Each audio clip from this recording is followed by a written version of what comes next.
가장 크게 제 마음에 와닿았던 게 하와이의 마우이섬 화재입니다. 굉장히 많은 사람들이 죽었고 또 재산 피해도 어마어마했습니다. 그리고 또 올해 중국으로 독수리가 가면서 굉장히 또 큰 피해를 입었죠. 중국의 작은 성도, 북경에 있는 작은 성도 수해를 입었다라는 뉴스를 봤습니다. 그리고 한국에서도 수해가 많았었죠. 그리고 가장 가슴 아프게 했던 사고가 오송 지하도 참사 사건이 있었지 않나 싶습니다. 그리고 또 제주도에 소가 이렇게 물에 잠긴 그런 사진도 있었고요. 일본도 항상 예전에는 한국에 큰 태풍이 오지 않는 이유가 일본이 이렇게 방패막을 하고 있어서 그렇다라고 했는데 요즘에는 최근 일본으로도 물론 태풍이 많이 지나가는 길목이기 때문에 그렇긴 한데 한국으로 가는 피해가 굉장히 많이 크더라고요. 네, 올해도 여전히 유고 태풍으로 인해서 오키나와가 굉장히 많이 피해를 입었고요. 또 아키타현에서 강마전선이 정체되면서 집중호우가 일어나면서 굉장히 많은 또 피해를 입었습니다. 자, 여러분은 내 지역에, 내가 살고 있는 지역에 이런 어떤 재난 사건이 발생했을 때 어디로 대피를 하면 되는지 알고 계시는 분? 우리 지역에 홍수가 일어나. 그러면은 집에 있으면은 안 돼요. 어딘가로 대피를 해야 되는데 내 지역에 어디로 대피하면 이걸 알고 계시는 분?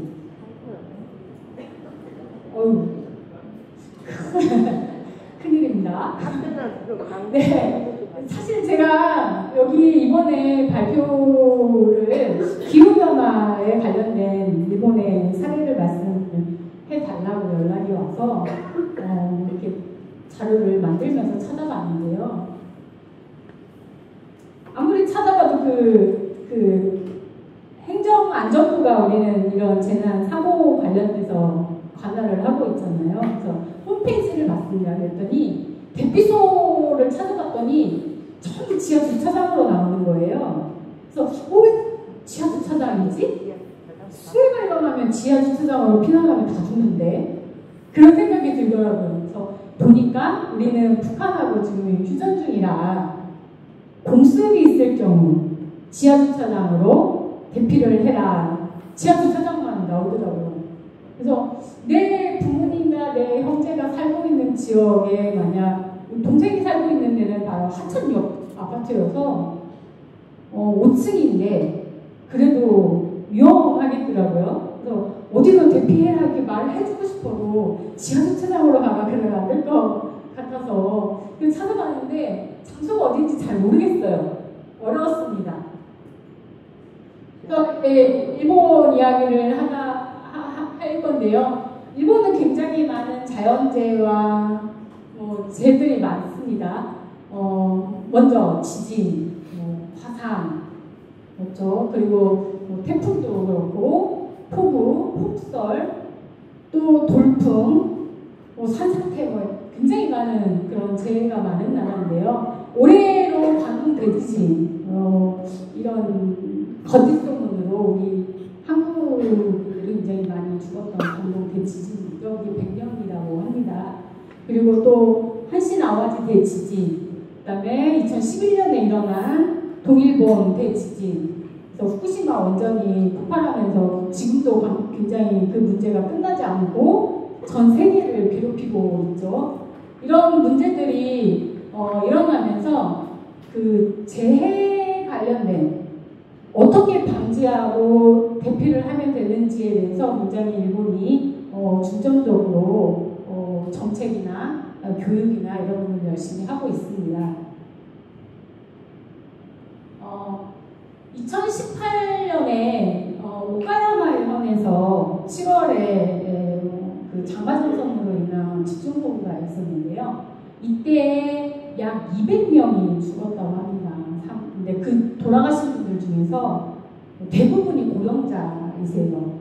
네, 일본이 그동안에 이런 방제교육이나 이런 부분은 선진국가인데도 불구하고 이런 대해가 일어나게 되면 굉장히 많은 사람들이 피해를 봤습니다. 또 왜 그럴까? 했더니 연세가 드신 분들이 이때만 해도 이 지역이 농촌 사회거든요. 농촌 지역이다 보니까 젊은 사람들이 다 도심으로 빠져나가고 지역에 살고 계시는 분들은 거의 70대 이상의 할머니, 할아버지들. 근데 10시 정도에 이게 이제 피난 그 재난 경보가 나갔단 말이에요. 근데 저녁에 컴컴한 데 운전하고 대피를 하기가 너무 힘든 거예요. 그래서 우리 집 2층으로, 일부는 거의 다 2층 집이에요. 네, 2층으로 올라가면 괜찮겠지 하고 2층으로 올라갔는데 지붕을 덮었어요. 네, 제 방이 무너져가지고. 그래서 굉장히 많은 할머니, 할아버지, 어르신분들 돌아가셨습니다. 지역에, 그래서 지금 일본에서 지금 초속 고령화 시대인데 이런 지역에 좀 젊은 분들이 사셨더라면 그렇게 큰 피해는 있지 않았지 않았을까, 이런 이야기가 있으면서 이 재난 단계별에 대피하는 이게 바뀌었어요. 이 사고 이후로. 그래서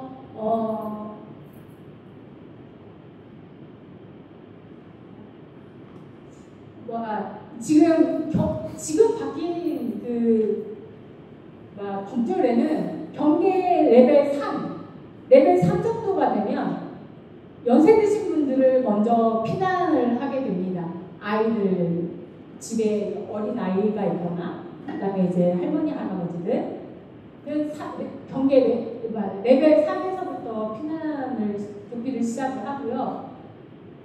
레벨 4가 되면은 전원 대피를 해야 돼요.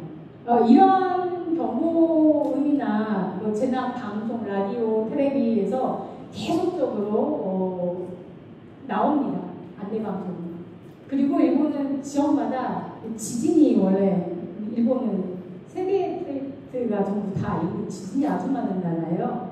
그래서 각 지역에 인프라가 다 끊기잖아요. 지역에 지진이 일어나면. 그러니까 라디오 방송을 들을 수 있게 지역에 큰 스피커가 있어요. 그래서 매일, 그것도 고장나면 안 되니까, 못 들으니까 매일 2시, 그 다음에 여름에는 4시, 여름에는 5시, 겨울에는 4시 정도에 방송을 합니다.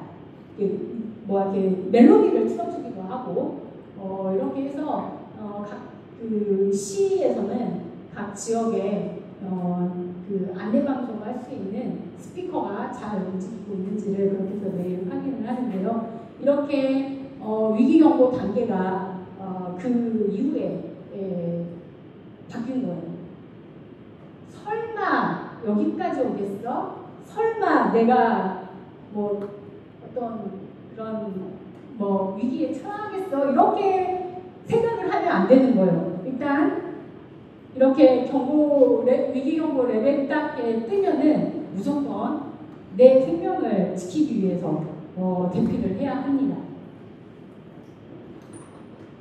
일본은 이러한 대피 발령이 이제 경보가 발령이 되면 어디로 피난을 하느냐 하면 지역에 있는 학교구, 그러니까 초등학교, 중학교, 인근에 대학교가 있으면 대학교로, 그 다음에 일본은 이제 각 지역에 공민관이라는 사회교육 시설이 있어요.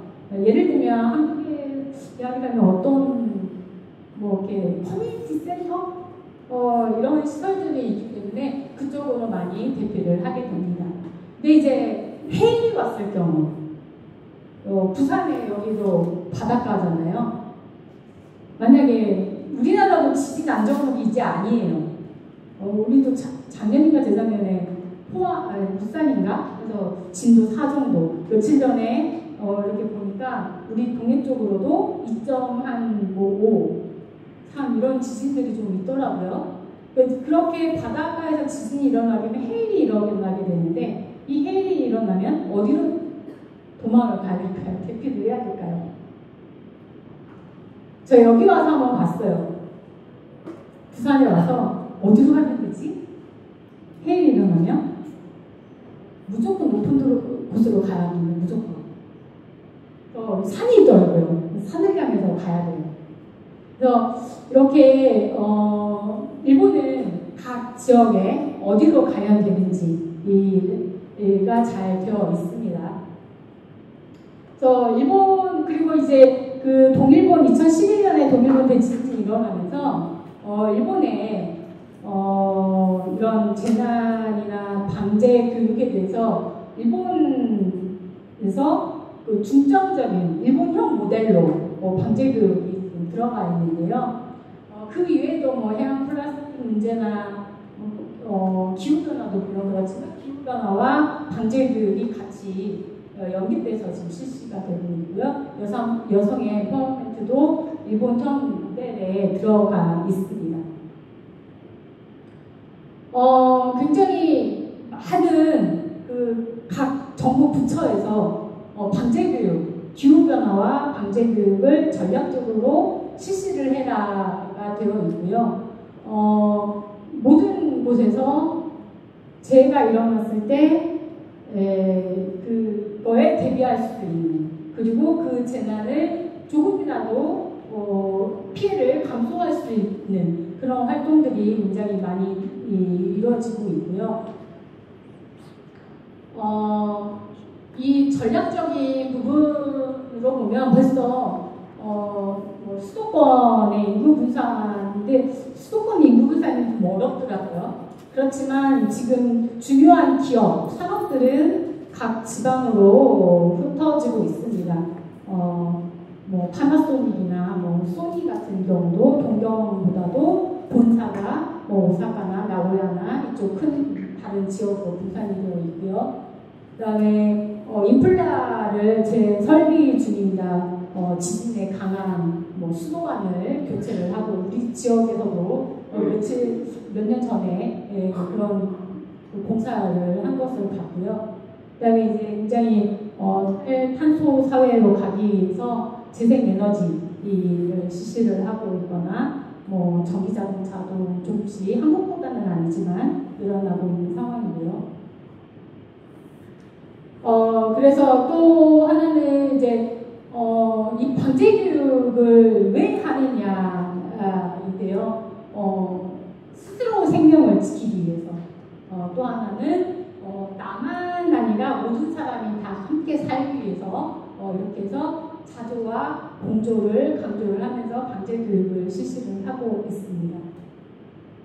그래서 이제 굉장히 지역에서의 그런 협력이나 또 학교에서의 실천이나 이런 부분들을 강조를 하고 조금 전에 독일 사례를 말씀해 주신 김창 교수님도 말씀하셨는데 지역과 학교에 대한 그런 뭐라 그럴까 그 활성화 그다음에 그런 부분들이 많이 협력 이런 부분들이 많이 정책이나 법률이나 이런 부분에 굉장히 많이 강조가 되고 있습니다.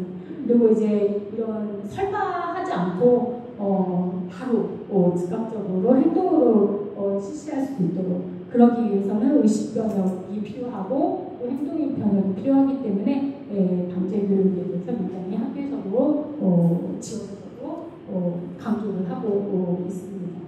그리고 또 하나는 이제 국제 협력 부분인데요. 일본이 이제 방재에 관련돼서는 산업의 어떤 기술이나 아니면 노하우, 지역이나 지자체의 노하우, 시민단체 노하우들이 있기 때문에 이런 부분을 국제협력으로 재난을 좀 축소하고 방지하고 할 수 있도록 그런 부분에 대해서 협력을 또 강조하고 있습니다. 그래서 제가 이제 사례를 말씀을 드리는데요. 지역과 학교가 어떻게 연계해서 이 방재 교육을 실시하는가에 대해서 설명을 드리겠는데요. 예전에도 일본도 시민단체나 학교 외에서 학교를 들어가기 위해서 굉장히 어려워했었거든요. 근데 요즘에는 굉장히 그런 부분이 많이 좋아졌어요. 개선됐어요. 그 이유가 뭐냐면 학교의 교육과정이 바뀌었어요. 지금 적용되고 있는 교육과정이 굉장히 전문에도 지속가능한 사회를 만들어가는 인재를 양성하는 게 학교다라는 이야기가 되어 있고, 교육과정 자체가 지역사회로 열려야 된다라는 그런 부분에서 각 지역에 있는 학교들이 뭐 지역 학교 운영 협의회 아니면 뭐 커뮤니티 스쿨 이런 형태로 많이 나타나고 있습니다. 그래서 이런 방제교육이나 지역사회에 굉장히 열심히 할 수 있도록 발판을 만들어 준 게 또 학교 교육과정이 변화되었기 때문인데요. 그리고 또 하나는 이제 정부 부처 간의 또 협력 관계가 또 굉장히 잘 되어 있습니다. 그래서 환경성 문부과학선이 같이 만들어서 이런 교재들을 만들고 각 학교에 자료를 배포하기도 하고 있고요. 그 다음에 교육 자료를 만들어서 어떻게 방제교육을 실시하면 되는지 이런 교재 교구도 만들어서 제공을 하고 있습니다. 마이 타임라인이라는 교재가 있는데요. 이거는 아이들뿐만이 아니라 연세가 드신 어른들도 지역에서도 함께 언제 내가 어느 시점에 대피를 하고 이 재해가 일어났을 때 2, 3일간에 먹을 식량이나 필요한 것들을 어떻게 준비하면 되는지에 대해서 워크숍을 합니다. 이렇게 이제 제가 살고 있는 곳이 동경도에 있는 하치오지라는 곳인데요. 그 하치오지 시의 가미유기 지구, 그러니까 지역에서는 어떻게 방제교육을 실시하고 있는가를 말씀을 드리겠습니다. 먼저 그 사례를 이야기를 하기 전에 이제 제 아이가 다니고 있는 학교가 중심인데요. 여기 지금 중학생인데 가미유기 중학교와 중학교에 가는 초등학교 두 개가 같이 하나의 협의체를 구성을 해서 활동을 하고 있습니다. 그래서 1년에 한 번, 코로나 때는 좀 못했었는데, 이게 이제 아이가 초등학교 다닐 때 중학교에 가서 축제를 참여했던 거고요. 그 옆에는 올해 4년 만에 행사가 열렸습니다. 굉장히 많은 지역에 중학교에서 행사를 하는데 중학교 아이들뿐만이 아니라 유치원에서부터 초중 학생들, 그다음에 이제 졸업을 한 선배들도 참여를 하고 있고요. 지역에 많은 분들이 그 학교 축제에 참여를 해서 함께 즐깁니다. 근데 왜 마을 축제를 하느냐? 공동체를 복원하는 그런 의미에서 마을 축제를 하기도 합니다. 그래서 저희 집 근처에 동경 도립대학이 있는데 도립대도 함께 참여를 해서 이런 학교 행사에 같이 협력하고 있습니다. 그리고 이제 초등학교에서는 매년 7월, 8월 정도에 캠프를 해요. 방제 캠프처럼. 그러니까 아다모 캠프라고 이름을 하는데요. 여기에도 초등학교에서 열리지만 중학교, 유치원 아이들도 함께 참여 가능합니다. 학교에서 1박 2일 캠프를 합니다. 아까 전에 말씀드렸듯이 이거는 개폐 장소가 학교예요. 학교에서 만약에 지진이나 수해가 났을 때는 우리가 뭐 2, 3일에 집으로 돌아갈지 어떨지 모르는 이런 상황이잖아요. 그래서 일주일을 학교에서 지낼 수도 있어요.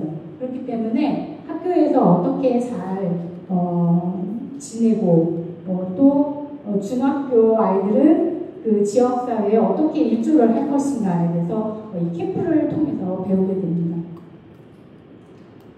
직접 이제 인플라가 다 끊기기 때문에 학교 근처에 있는 나뭇가지를 주워서 뭐 불을 피워보는 그런 체험도 해보고요. 그다음에 사실 재난이 일어나면 지금 저렇게 체육관에다가 상자로 내가 잘 수 있는 공간을 이렇게 만들기도 해요. 그다음에 체육관에서 같이 못 자겠다 아니면 애완견을 키우고 있다 하는 사람들은 운동장에 이렇게 텐트를 치고 생각을 합니다. 그래서 이러한 것들을 실질적으로 체험을 해보기도 하고요. 그 다음에 이제 시, 소방청, 수도국 전부 다 함께 협력을 해서 간이 화장실을 만드는 중학교 아이들은 충분히 이러한 일들에 도움을 줄 수 있기 때문에 직접 설치를 해보기도 하고요. 그 다음에 이제 급수할 때 도와서 해보기도 하고 엄마들이 이제 많이 지역의 주민분들이 함께 참여를 하면서 내 집에 그 구호 물품이 잘 준비되어 있는지 그 다음에 재난 발생 시에 밥을 먹어야 되는데 어떻게 하면 조금이라도 맛있게 시작을 할 수 있는 것인지에 대해서 서로 토론을 하거나 워크숍을 통해서 많이 서로 배우는 그런 시간들을 갖습니다. 실질적으로 재난 시 발생했을 때 먹는 쌀, 물만 부으면 발이 돼요. 그래서 그런 밥도 먹어보면서 어떻게 하면 좀 따끈따끈하게 맛있게 재난 상황에서도 지낼 수 있을 것인가를 이야기를 합니다. 올해 했던 그 방제교육 워크숍인데요. 네. 그래서 아이들이 실질적으로 이런 체험들을 하게 됩니다. 또 한국에도 이런 센터가 있는 걸로 알고 있어요. 네, 일본도 굉장히 많은 지역에 이런 재난이 발생했을 때를 대비한 그런 체험 활동 할 수 있는 곳들이 많이 있습니다.